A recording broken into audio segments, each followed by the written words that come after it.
certification membership program by Sustainable Wine Growing Australia is a collective effort to promote sustainable wine growing practices. The question we have come to answer concerns interventions that promote the discovery of Sustainable Wine Growing Australia and the progression from membership to certification. Our interventions aim to address all of these elements by diminishing present-based costs and actualising future benefits, employing social norm nudges and socially valued assets to reward participants in the wine industry for their efforts and to remove cognitive overload and unnecessary burdens. The facts state that the program covers 13% of wine grape producers and 5% of wine businesses, but 41% of wine produced by volume. This implies that larger actors in the wine industry are taking up a larger portion of the program. For these reasons, our interventions will target small to medium enterprises, which make up 91% of wine producers and 93% of wine businesses. Dr. Sandy Chong found in a 2007 study that the key constraints of SMEs in the Australian wine industry in the context of adapting business processes was that they lacked financial resources and time, lacked senior management due to family-orientated ownership and governance, lacked technological expertise, and adopted an ad hoc approach to business process management activities. Although a portion of these groups will sell off-trade to retailers, another portion are priced out by larger wine companies and rely on on-trade sales to restaurants, bars, and direct customers where their trademark is less visible. The first limit of the question presents a unique circumstance where we are required to present an intervention that promotes discovery.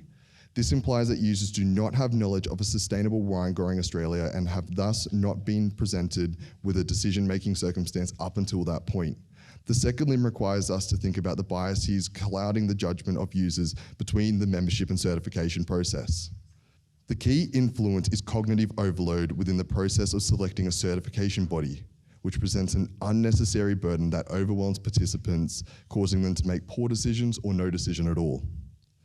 Further, the emotional cost endured by these participants causes them to attach a lower weight to the benefit attained through the certification in future, indicating the existence of present bias. Finally, our participants, much like most of the university students in this room, love procrastination. But unlike us, they are running machinery every day, answering calls to the bank every 3 minutes, and live busy lives. So I would say it's justifiable procrastination, but nonetheless it's procrastination, but the onus is on us to remedy. Our interventions are that we will focus on features of an awards-based system that creates a socially valued asset and employs a social norm nudge. We also aim to introduce a decision support tool that limits cognitive overload in the certifier decision process.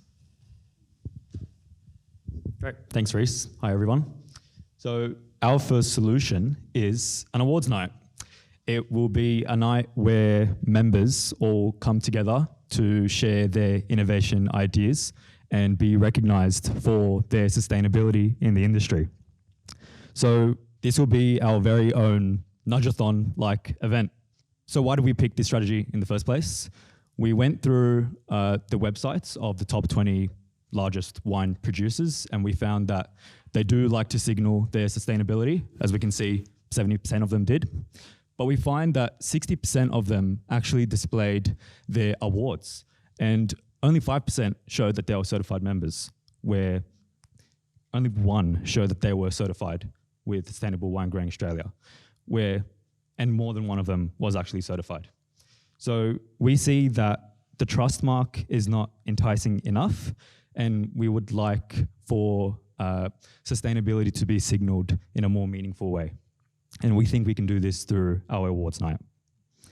So awards will be presented to those businesses with innovative practices and exhibit entrepreneurial spirit for sustainability. We know that awards will increase the availability of Sustainable Wine Australia and influence decision-making through awards listed online on their website, physical awards like this one to showcase in their wine sort of shops. It would increase their publicity through the event socials, and it would also, we could generate little interview clips for wine producers to embed into their websites, or to increase their social status, you could say. And the end goal will to spread Sustainable Wine Australia's gospel throughout Australia. We find that engagement is essential. The more engagement you get, the higher uptake we will have. We find that personal interactions will work well for the customer identified in our scope, being that small business. Basically, we want wine producers to walk the talk. We want their awards to be displayed and show them with pride. So what's the behavioral economics to back it up? We know that it's socially desirable to conform with the norm. The awards night will set this expectation for the industry and applaud practice that looks like what sustainability looks like in these awards nights. There will be a drive to acquire rewards, and this drive to acquire is often driven in our human biology. We're social creatures, we exhibit dominance hierarchies, and there's often a desire to outperform our peers. We know from research and from self-determination theory that intrinsic motivation is paramount. We find that granting monetary rewards is not as effective as granting a physical artifact which you can display with pride. Salience is a key to our exposure. The more salience that our Sustainable Wine Growing Australia has in the industry, the more that we can project ourselves and represent our benefits better.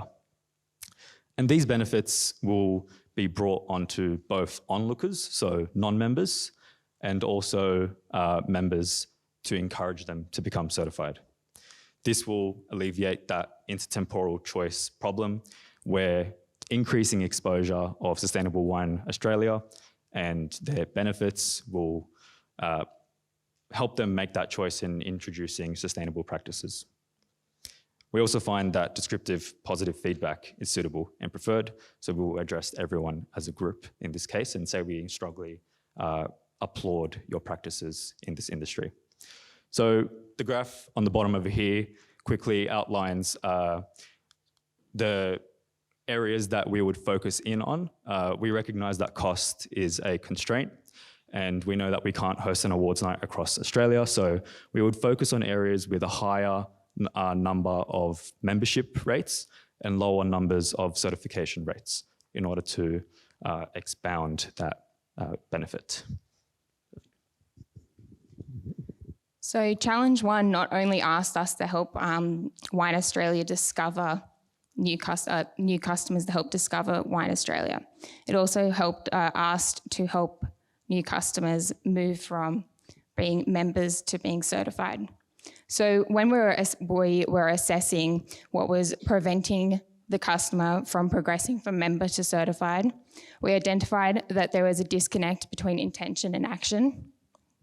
That is, that the customer who have been members of SWA and have considered the certification process, but the follow through has been too much and an administrative step too far. This is mainly because the growers are time poor. The auditing process falls to the grower and can be a time-consuming process. This can divert the attention and limited resources from their default operations, which they are more familiar with completing and can perceive as more urgent. The current process for the auditing requires growers to contact an approved auditor after they completed the one-off certification training and implemented the necessary requirements from the ASI-SSP. However, the lack of information provided to the customer about the key metrics for relevant auditors is limited. This is producing a level of uncertainty surrounding the effect required in the selection process, producing a cognitive overload and a procrastination of the action required to become certified. So our solution is to introduce an online centralised decision-making tool on the SWA website, which would collect key metrics from auditors such as audit locations, location previously audited, and average audit costs. This tool would streamline the certification process by reducing the effort and uncertainty required in this selection process. This would allow the customer to easily identify who is the best auditing service for them, remedying this disconnect between the intention and action,